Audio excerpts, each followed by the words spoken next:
Hi everyone, my name is Jolie and welcome to my very first sewing, I'm not going to say tutorial, more like historical recreation experimentation videos. Let's go with that. A little bit about me is that I work as a nurse on night shift, which means that on my days off, I typically find myself awake and having nothing to do outside of my house in the middle of the night. Like right now it is Friday morning and it is 3:54 in the morning. So what a perfect time to start a new project. A little bit on my sewing historical background is that in high school I competed through FCCLA in the state of Illinois under the fashion construction category. My sophomore and junior years I got gold awards for the category of semi-formal formal wear. And then my senior year, I went out on a limb and did a tailored garment. I did a wool jacket, and let's just say did not do as well that year. But I grew up sewing with my grandma. She made a lot of my mom's clothes when she was a kid. And I did a lot of sewing with her as a form of bonding. And I also sewed a lot with my mom. However, she does not make clothes. She sticks to blankets and quilts only. I actually have a couple of quilts around my house. Everyone who grew up with family members who sew mean that they have a blanket or two stuffed away in a corner somewhere. In terms of my love for the historical, specifically historical fashion, I'm a little bit of a history buff.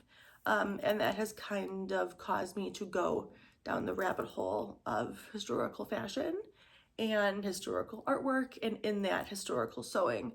Of course, on YouTube, I have my favorite historical recreationist historical sewers, Bernadette Banner, of course. I love her so much, as well as Morgan Donner. I absolutely love her. I have been on the edge of making a video or a page for a while, but like I said, nothing's holding me back except for my own worries, my own fears. So let's get started. We're gonna start off with a commercial pattern simply because I think it's the most beginner friendly for those watching, and I can show the complete process from start to finish in a way that is accessible for anyone who is sewing.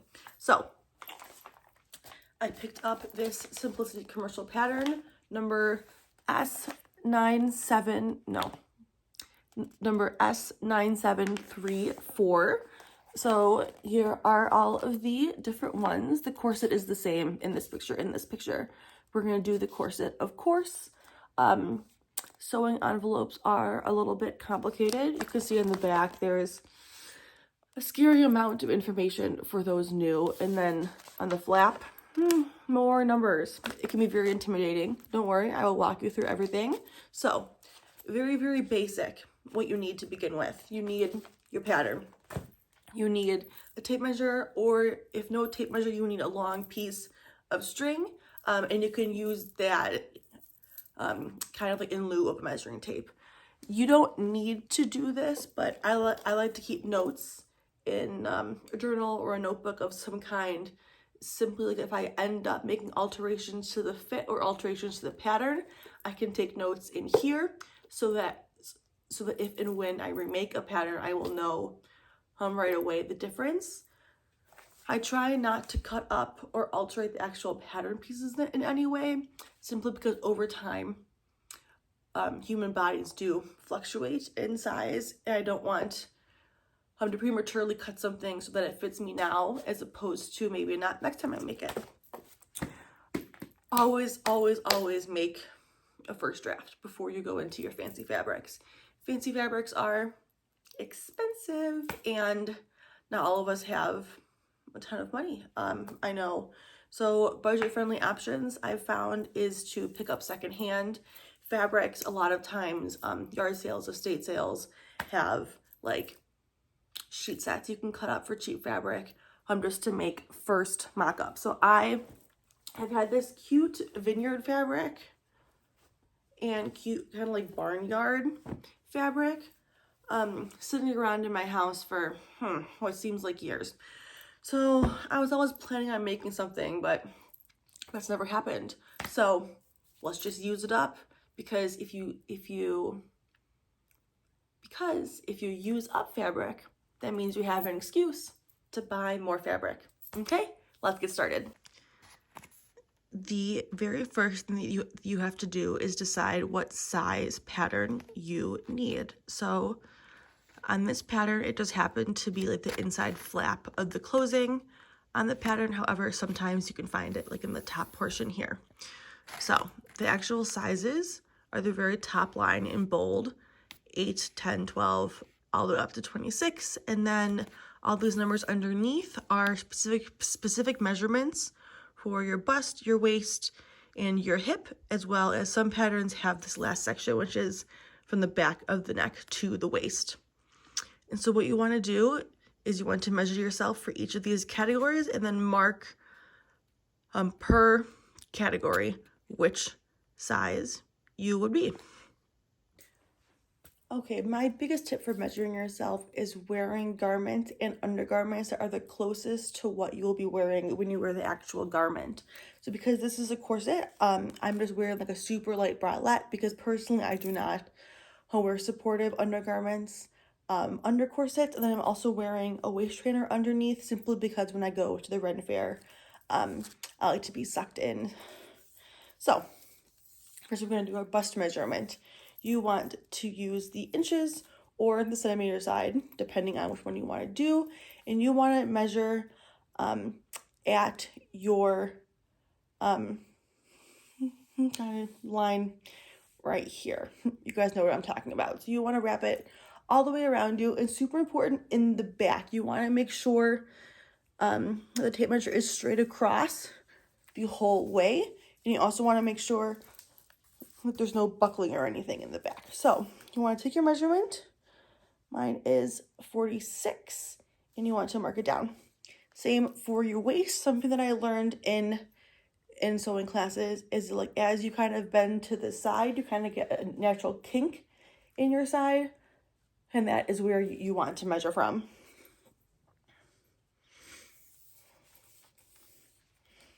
And you want to mark that measurement as well. And then your hips are not actually like your jean hips right here. They're actually the biggest part of your behind. So right there. You want to mark down all those measurements in your book. So I'm going to go ahead and do that. As you can see here from my notes, there you go. Now you can see here from my notes, I actually have two different sizes according to my different measurements. These are in inches, either a 24 or a 22. You want to go with the larger of the two sizes, simply because it is better to take things in to fit you better than it is to let them out. This is the first piece of your pattern instructions. It looks very scary because there's so many different pattern pieces in this pattern. This is for many different items, so you're not going to need every single piece if you're just making one of the items. So we're going to go ahead and we're going to mark down. I'm going to do it in my journal, but if you're just going to do a one-time pattern make, you're more than welcome to highlight the actual piece here, write all over it, scribble all over it. You do you, don't care. I'm not here to judge. I'm just here to share some of the knowledge that I have. So I'm going to go ahead and do that right now.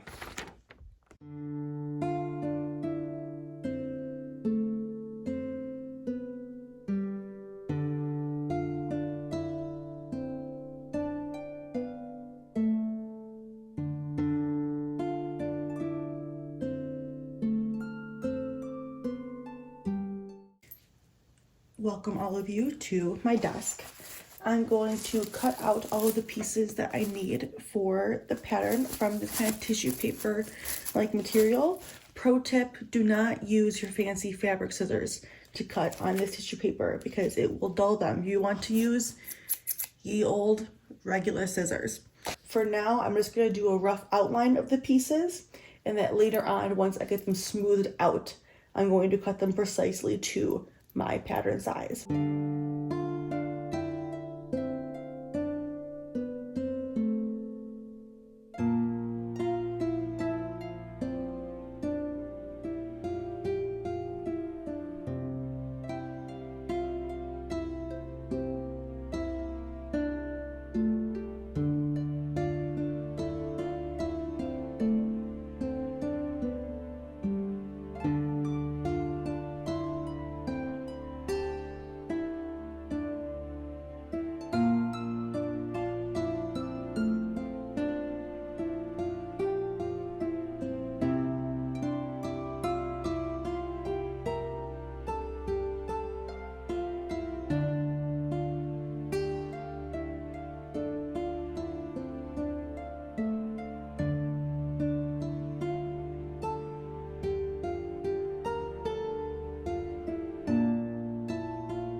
my pieces nicely cut out and pretty flat, the next step is to cut out the pieces from my scrap fabric so that I can make a mock-up to test the fit.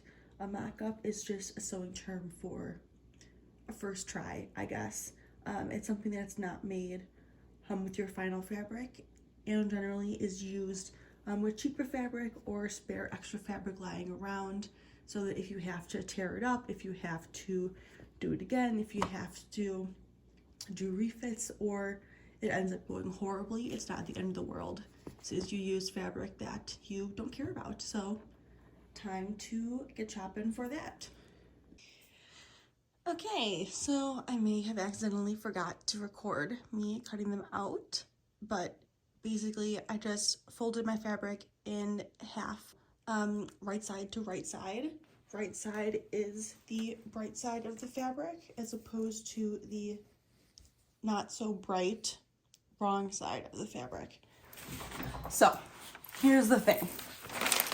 Step 1 for corset ABC is to prepare boning, and it says cut boning the length of placement line for boning on each interfacing section as you get to it. Since this is not my final project, I'm just making a quick mock-up for fit, I still want to include boning because boning will affect the fit and the structure of the garment, but I'm not going to go through all the trouble of the interfacing. So what I'm going to do is I'm going to cut a second copy of the pieces that have boning, and I'm going to flat line them so that I can make my boning channels as needed without the use of interfacing. Flat lining is it's not an exclusively historical method, but flat lining is when you make a second copy of the pattern, you make a quote-unquote lining layer. However, you kind of you fuse the pieces together as you sew them to the other pieces so that you just have 2 layers of the pieces and just follow one set of directions, as opposed to the vast majority of modern patterns have you make the whole lining layer all together and then attach it to the outside layer at once. So flat lining is a way of incorporating a lining layer so that I can make my boning channels without making a whole second lining layer like you would modernly. So we're going to do that just for the boning channel pieces, pop in the boning, and then hopefully do a quick sew up. Pieces 1, 3, 4, and 5 are pieces that have boning. So I'm going to cut a second copy of each of these pieces in a contrasting fabric so that I remember which side is the lining. You can use the same fabric, but I'm a little absent-minded sometimes, so the obvious jarring different color really helps me.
Hello again, it's me in post-production, realizing that I did not actually explain what I was doing here.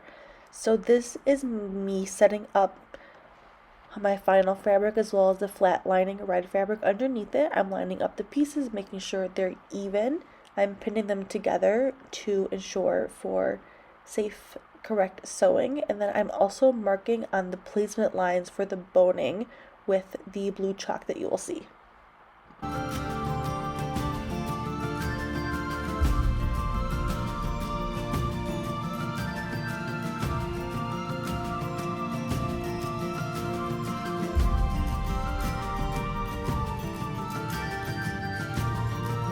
What you see in the next couple of clips is me sewing down the flat lining pieces and my face fabrics together on either side of that blue chalk line that I placed for the boning placements. So my boning is about 1/4 inch wide, so I want the channels to be a little bit bigger than that. So I'm sewing roughly 1/8 of an inch on either side of that line for each of the pieces that have boning on every single boning spot.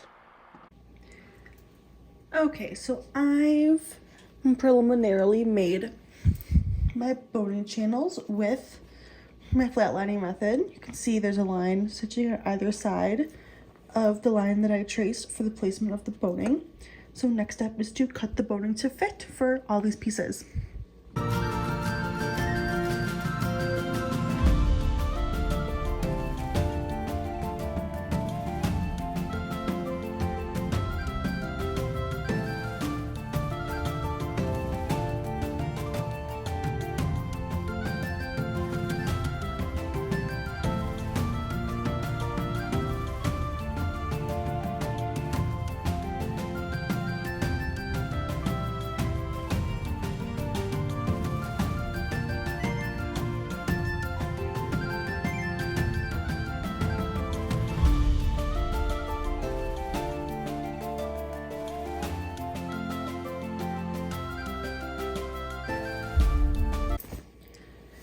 Next, I'm going to sew all the pieces together, the front, side back, and back, so that it makes one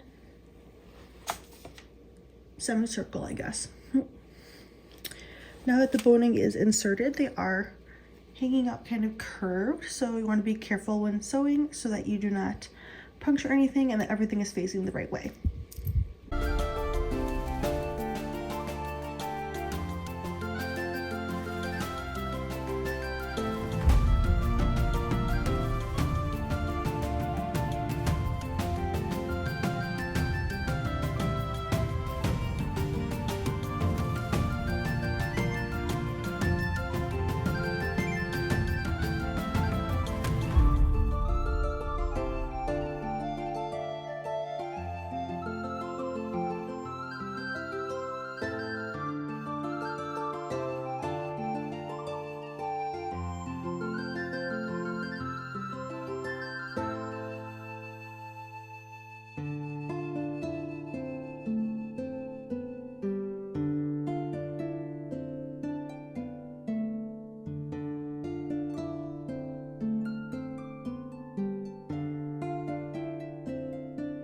Over to my bedroom full-size mirror we go with my full mock-up sans sleeves. I decided that I can fiddle with the sleeves later, especially because they're tied on by strings.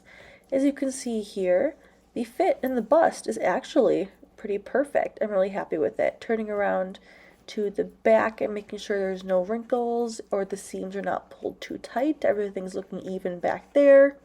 I'm going to spin back around. As I said, the bust measurement is perfect, but it looks like there's a little bit of overlap on the waist, maybe like 3/4 of an inch or an inch or so on either side. I'm taking note of that, and then I'm going to head back over to my desk and write that down in my notebook so that once we move on to the final quote-unquote fashion fabric to use for the final version, we will be all set to go. I'm calling it a day on this mock-up, especially since I feel confident in all of the skills needed for the project. If you were making this at home and you needed extra practice, go ahead and make the whole thing.